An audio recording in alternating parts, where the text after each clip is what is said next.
Welcome guys. तो आज का हमारा टॉपिक है सोर्स। कि सोर्स क्या है।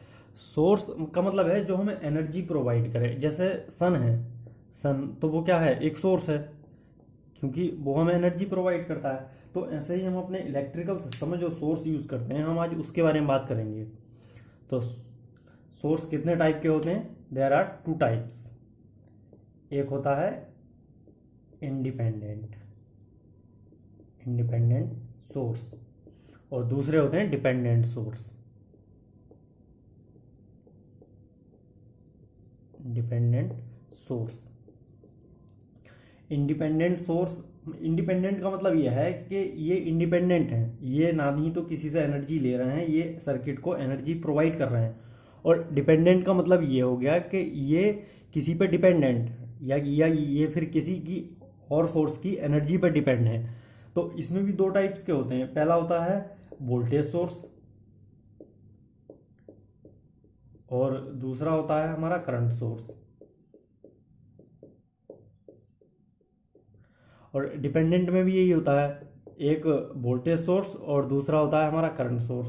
तो हम इनका एक्सप्लेनेशन देखेंगे आगे कि ये जो है होते क्या क्या हैं।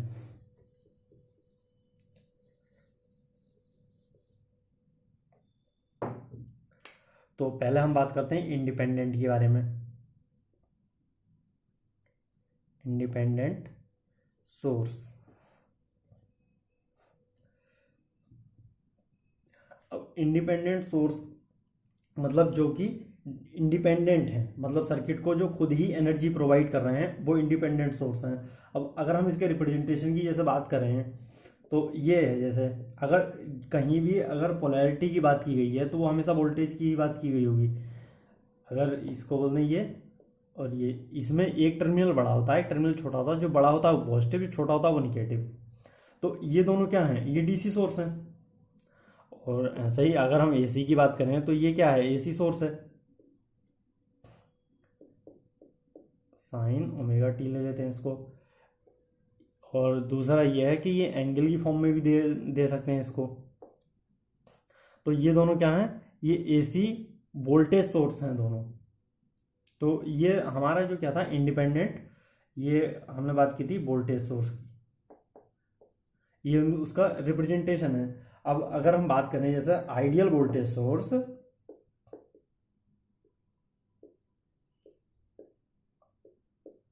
आइडियल वोल्टेज सोर्स, सबसे जो इसमें सबसे इंपॉर्टेंट पॉइंट आता है वो ये आता है कि ideal voltage source has zero internal resistance. Zero internal resistance. अब जीरो इंटरनल रेजिस्टेंस क्यों होता है, इसके बारे में अगर हम बात करते हैं, जीरो इंटरनल रेजिस्टेंस की वोल्टेज सोर्स क्यों रखता है जीरो इंटरनल रेजिस्टेंस। तो ये जैसे अगर इसकी बात कर रहे हैं, ये एक हम सर्किट बना लेते हैं। अगर हम यहाँ पर रेजिस्टेंस लगा देते हैं, इसका ये आर एस मान लो इसको, ये हम जो है आइडियल केस की बात कर रहे हैं, प्रैक्टिकल केस की नहीं। तो यहाँ पे तो कुछ वोल्टेज ड्रॉप होगा, यहाँ पे कुछ वोल्टेज ड्रॉप होगा। लेकिन आइडियल की अगर बात कर रहे हैं तो आइडियल का मतलब ये है कि वोल्टेज ड्रॉप होना नहीं चाहिए। जबकि यहाँ पे अगर हम बात करें तो यहाँ पे कुछ वोल्टेज होगा, वोल्टेज ड्रॉप होगा। तो अगर यहाँ पे कुछ वोल्टेज ड्रॉप हुआ तो ये फिर आइडियल कहाँ हुआ? तो इसलिए आइडियल का के मतलब ये है कि अगर ये हम जीरो कर दें इसको, तो ये हो जाएगा। अगर रजिस्टेंस जीरो कर देंगे तो ये हो जाएगा, मतलब ये B S equal to B. ये हो गया हमारा आइडियल केस हो गया। तो इसलिए ही इसमें याद रखना, ideal voltage source has zero internal resistance. तो अगर इसके आइडियल के केस में हम अगर हम ग्राफ की बात करें तो ये आएगा इसका ग्राफ। ये हो गया आपका वोल्टेज, ये हो गया करंट, ये आएगा ग्राफ इसका। और अगर हम बात करें अब प्रैक्टिकल के केस के बारे में बात करते हैं, प्रैक्टिकल, तो प्रैक्टिकल का केस ये आएगा, प्लस माइनस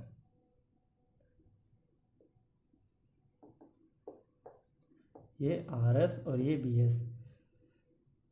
तो ये केस है प्रैक्टिकल का। प्रैक्टिकल के केस में इसका जो ये इंटरनल रेजिस्टेंस है, सोर्स रेजिस्टेंस जिसे कहते हैं आरएस को, ये जीरो नहीं होगा। अब इसमें मान लो करंट आई फ्लो हो रही है, तो अगर हम इस वाले वोल्टेज की बात करें तो ये वाला वोल्टेज क्या होगा, तो B equal to B S minus this drop I into R S. तो ये हो गया हमारा आइडियल का प्रैक्टिकल केस, और ये क्या था हमारा आइडियल केस। तो अगर हम इसके ग्राफ की बात करें, जैसे कि आप देखो इसमें अगर करंट की वैल्यू बढ़ेगी तो ये ड्रॉप बढ़ेगा, अगर करंट बढ़ गया लोड के साथ तो ये ड्रॉप बढ़ जाएगा, अगर ये ड्रॉप बढ़ गया तो ये वाला जो वोल्टेज है ये तो घट जाएगा। तो इसलिए अगर हम इसके ग्राफ की बात करेंगे आई बी, तो इसका ग्राफ ये आएगा, ये ग्राफ आएगा डीकेइंग। तो ये जो हमने बात की है ये कौन सा केस था, प्रैक्टिकल केस। इसमें आप यहां पे लिख लेना R S equal to zero. R S क्या, सोर्स रेजिस्टेंस और इंटरनल रेजिस्टेंस। तो ये तो बात कर ली हमने वोल्टेज सोर्स की, आइडियल और प्रैक्टिकल दोनों। अब बात करते हैं हम करंट सोर्स की। तो करंट सोर्स के लिए भी हम ऐसे ही बात करेंगे, आइडियल केस और प्रैक्टिकल केस दोनों के बारे में।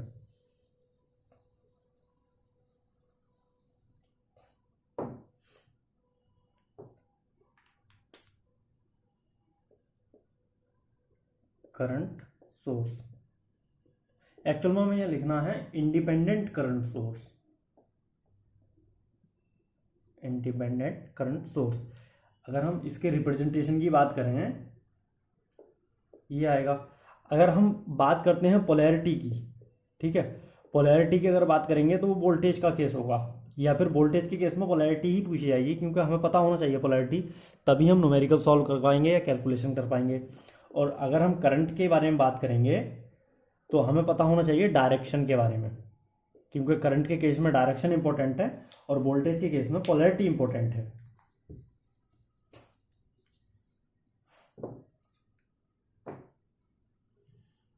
तो ये बात हो गई, ये हमने बात कर लिया एसी का केस हो गया। इसको मान लीजिए आप 5 एम्पीयर, ये एसी का केस हो गया।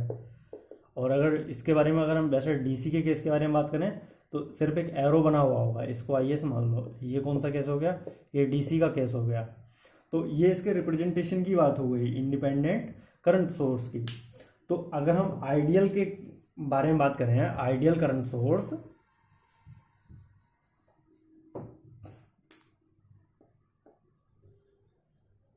Ideal current source, ideal current source की बात करते हैं हम। ये करंट सोर्स है, करंट सोर्स के पैरेलल में हमेशा रेजिस्टेंस लगा हुआ। वोल्टेज की कहाँ था, सीरीज में था, करंट सोर्स के पैरेलल में होगा लगा हुआ।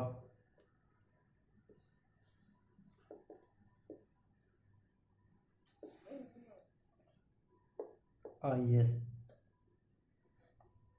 ये यहां पे मैं मान लेता हूं एक ही रेजिस्टेंस कनेक्ट है आपका आर एस। आर एस मतलब सोर्स रेजिस्टेंस और इंटरनल रेजिस्टेंस। तो इसमें कहने का मतलब ये है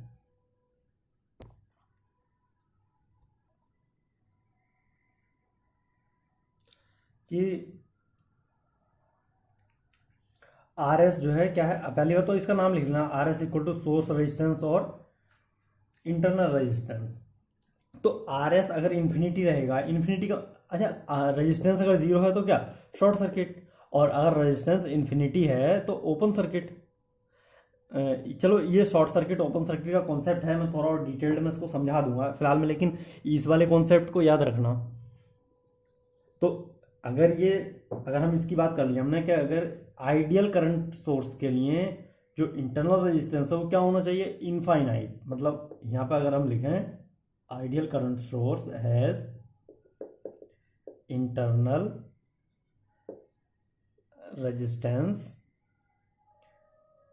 इनफाइनाइट। तो ये एग्जाम के पॉइंट ऑफ व्यू से बहुत इंपॉर्टेंट क्वेश्चन है, ये दोनों वोल्टेज के केस में भी और करंट के केस में भी। तो ये अगर R S equal to infinity है तो ये तो ओपन सर्किट हो गया, फिर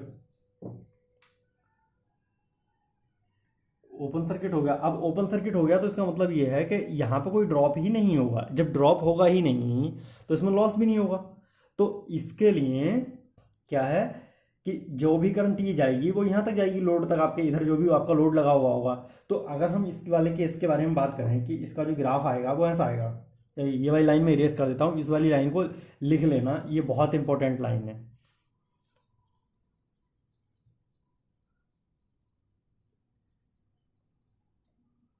अगर हम इसके ग्राफ की बात करते हैं तो ये हो गया आपका वोल्टेज, ये हो गया आपका करंट। तो अगर हम इसके ग्राफ की बात करें, जब कोई ड्रॉप ही नहीं है तो ये क्या है, ये तो कांस्टेंट है। जब कोई ड्रॉप ही नहीं हुआ तो डिकेइंग तो ये होगा ही नहीं, कांस्टेंट चलेगा। तो ये हो गया हमारा आइडियल का केस। अब बात करेंगे हम प्रैक्टिकल के केस के बारे में।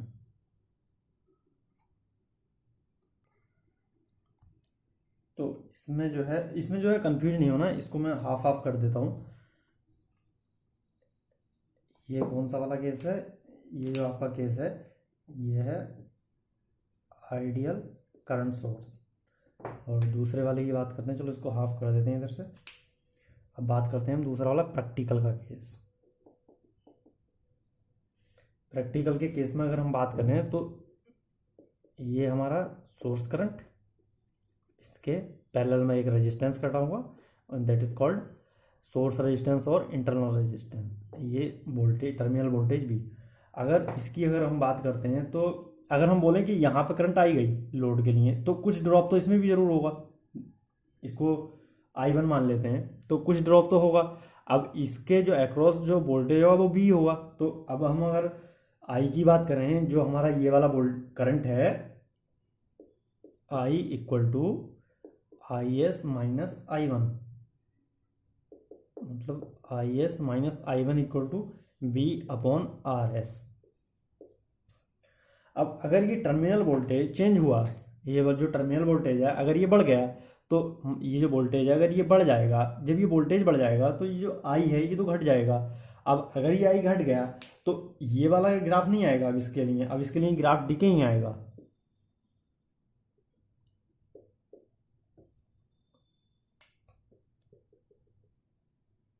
ये ग्राफ आएगा इसके लिए। तो ये तो था हमारे पास, हमने दोनों के बारे में बात कर ली है, प्रैक्टिकल और आइडियल, दोनों केस के बारे में बात कर ली। करंट सोर्स, वोल्टेज सोर्स, इन सब की बात हम कर चुके हैं। आज का वीडियो थोड़ा सा बस लंबा होने वाला है, इसको जो है पूरा देख लेना क्योंकि ये बहुत इंपॉर्टेंट है। और स्पेशली अब तो एग्ज़ाम भी आ रहे हैं तो उसके लिए तो और भी ज़्यादा इम्पोर्टेंट है।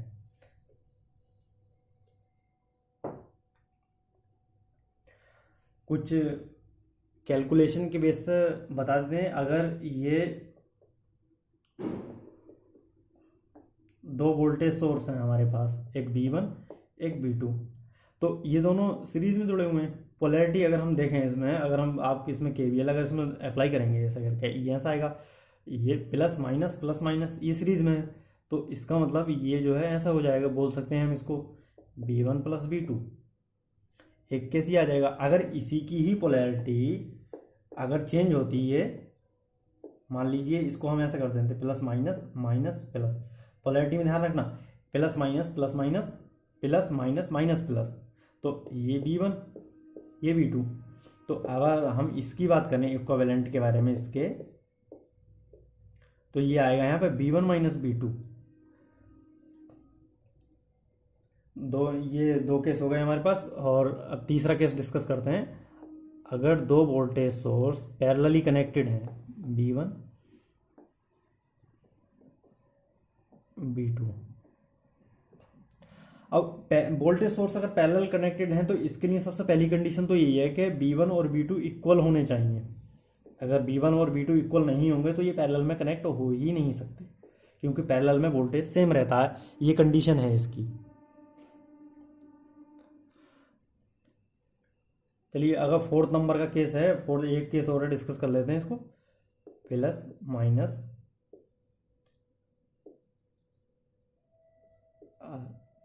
एक्चुअल में वोल्टेज के केस में रेजिस्टेंस कहाँ कनेक्टेड होता है वोल्टेज सोर्स के, सीरीज में, लेकिन यहाँ पे कनेक्टेड है पैरेलल में। लेकिन अगर हम लोड के लिए कैलकुलेशन करते हैं तो हम इसको एलिमिनेट कर सकते हैं। ये जो रजिस्टर है हम इसको ऐसे लिख सकते हैं प्लस माइनस बी, इसको हम एलिमिनेट भी कर सकते हैं। ये हमारे पास 4 केस आ गए, ये बहुत इंपॉर्टेंट है एग्जाम पॉइंट ऑफ व्यू से। और अगर एक और केस है, इसके बारे में भी डिस्कस कर लेते हैं।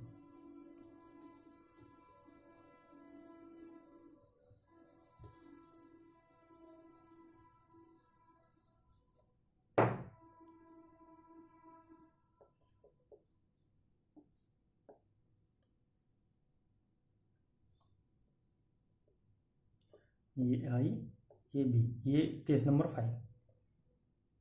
इनको याद रखना, ये बहुत इंपॉर्टेंट है, ये जो पांचों केस हैं। तो अगर ये वोल्टेज सोर्स के पैरेलल में अगर कोई करंट सोर्स है आइडियल केस में, तो हम इसको भी जो है एलिमिनेट कर सकते हैं। किसको? करंट सोर्स को। हम इसको डायरेक्टली ऐसे लिख सकते हैं। लेकिन ये केस तभी वैलिड है ये भी, कि जब हम कैलकुलेशन किसके लिए कर रहे हैं? लोड के लिए। मैं यहाँ पे लिख देता हूँ, इसको नोट कर लेना।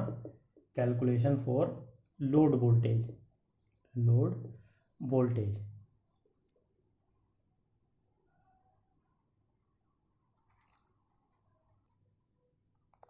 तो गाइस, हमने जो है वोल्टेज के केस तो डिस्कस कर लिए। अब ऐसे ही अगर हम करंट के केस की बात करें, केस नंबर 6, तो ये हमारे पास एक करंट, इसको मान लेते हैं I1 करंट सोर्स। अगर इसके पैरेलल में एक करंट सोर्स I2 कनेक्ट है, तो अगर हम इसका जो इक्विवेलेंट होगा, देखिए दोनों ही ऊपर जा रहे हैं, ठीक है।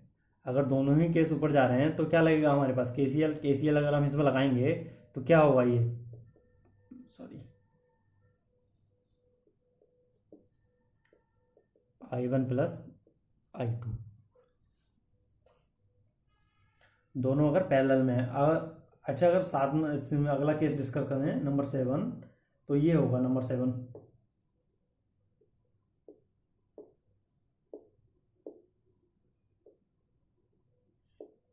I2 I1।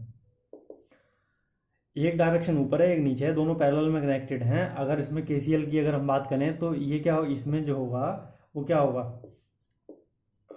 I1 minus I2। और बाकी ये सबसे अच्छा तरीका है इनको समझने के लिए, ये जो है जब हम नोडल और उसके मेश एनालिसिस के न्यूमेरिकल करेंगे, तो ये और भी बहुत अच्छे से समझ में आ जाएगा।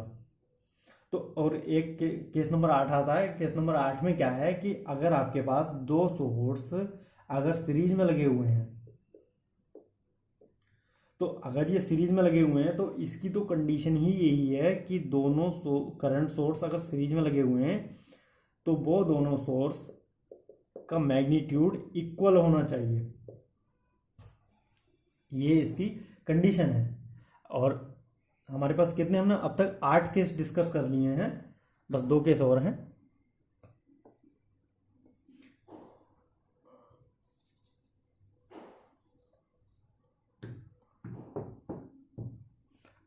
अगर करंट सोर्स के सीरीज में रेजिस्टेंस है, कनेक्टेड है, तो हम इसको एलिमिनेट कर सकते हैं रेजिस्टेंस को। और रेजिस्टेंस को एलिमिनेट हम तभी कर सकते हैं जब हम लोड करंट के लिए कैलकुलेशन कर रहे हैं। तो यहाँ पे मैं लिख लेता हूँ उसके लिए भी, जैसे मैंने पहले पिछले केस में वोल्टेज के केस में भी लिख दिया था, कैलकुलेशन फॉर लोड करंट। ये हम सोर्स के लिए नहीं कर सकते हैं इसको एलिमिनेट, सिर्फ जब हम लोड के लिए कैलकुलेशन कर रहे हैं तभी हम इस रेजिस्टेंस को एलिमिनेट कर सकते हैं। एक और आता है 10th नंबर का केस है कि अगर करंट सोर्स और वोल्टेज सोर्स सीरीज में कनेक्टेड है, तो आप क्या एलिमिनेट करेंगे? इसको हम एलिमिनेट क्या करेंगे? इसमें हम वोल्टेज सोर्स एलिमिनेट करेंगे। वोल्टेज सोर्स, ये 10 केस हो गए, ये सिर्फ 10 ही केस थे, और हमने पूरा इंडिपेंडेंट सोर्स को डिस्कस कर लिया है।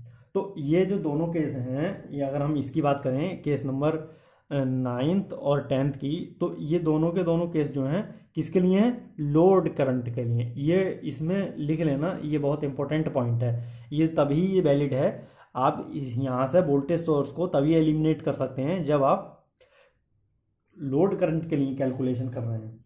तो अब तक जो है हमने पूरा इंडिपेंडेंट सोर्स डिस्कस कर लिया है। अब लेकिन डिपेंडेंट सोर्स में कुछ ऐसा है नहीं, बस 4 इसकी रिप्रेजेंटेशन आती हैं और उसका जो साथ में मैग्नीट्यूड है उसके लिए यूनिट पूछ लेता है, तो उसके बारे में भी हम बात कर लेते हैं अभी। वीडियो थोड़ा सा बड़ा हो गया है, लेकिन इसको एंड तक पूरा देख लेना, सारे डाउट आपके क्लियर हो जाएंगे। और अगर कोई भी डाउट है तो आप मुझे कमेंट कर दीजिएगा। Dependent source representation.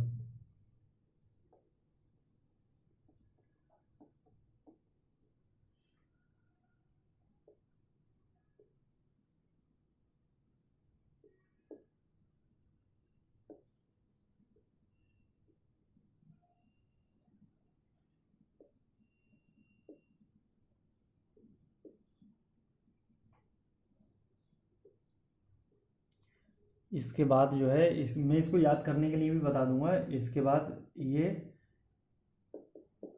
आपको एक ट्रिक पता चल जाएगी कि इसमें इसमें जो है वोल्टेज डिपेंडेंट कर voltage source, voltage dependent current source मतलब कैसे याद करना है मैं ये बता दूंगा।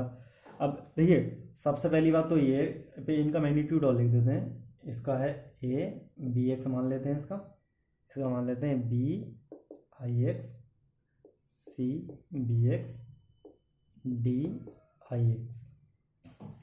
ये हमने जो है इनका मैग्नीट्यूड भी रख दिया है। अब इसको याद कैसे करना है कि कौन सा वोल्टेज डिपेंडेंट वोल्टेज सोर्स है और वोल्टेज डिपेंडेंट करंट सोर्स है। तो इसमें देखिए, सबसे पहले तो ये देखेंगे कि ये है क्या एक्चुअल में, पोलैरिटी है। पोलैरिटी है तो ये वोल्टेज सोर्स तो है ही, क्या है ये वोल्टेज सोर्स। लेकिन इसका मैग्नीट्यूड देखिए ए बी एक्स, ये वोल्टेज की फॉर्म में है ना, तो ये हो गया आपका वोल्टेज कंट्रोल्ड वोल्टेज सोर्स। ठीक है, अब ऐसे ही इस बारे में केस में बात करेंगे।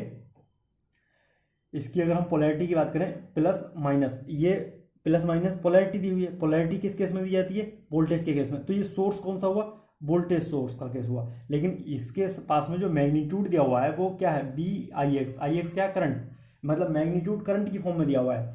तो ये क्या हो गया, करंट कंट्रोल्ड वोल्टेज सोर्स।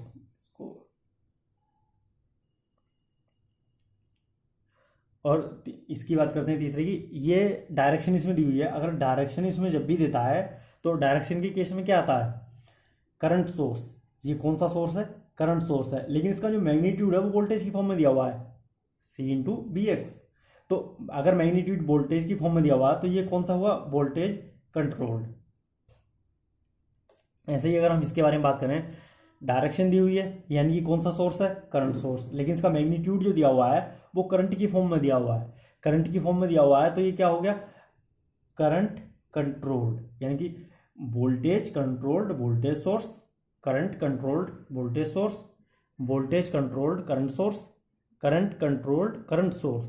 तो ये तो हो गए इसको याद करने की, बस यही एक ट्रिक है सिंपल, और इसमें कुछ नहीं है। बस पहले आप ये देख लें कि ये जो उसमें पोलैरिटी दी हुई है, डायरेक्शन, पोलैरिटी है तो वोल्टेज सोर्स, अगर डायरेक्शन दी हुई है तो करंट सोर्स। और फिर उसके बाद उसका मैग्नीट्यूड देखें। अगर हम जैसे इसमें यूनिट की बात करते हैं, जैसे अगर मैं इसमें बोलूं कि ए की यूनिट क्या होगी, तो हमें इसमें सिंपली करना क्या है कि ये जो है ना, जो हमारे पास है इसको इससे डिवाइड कर देना बस। मतलब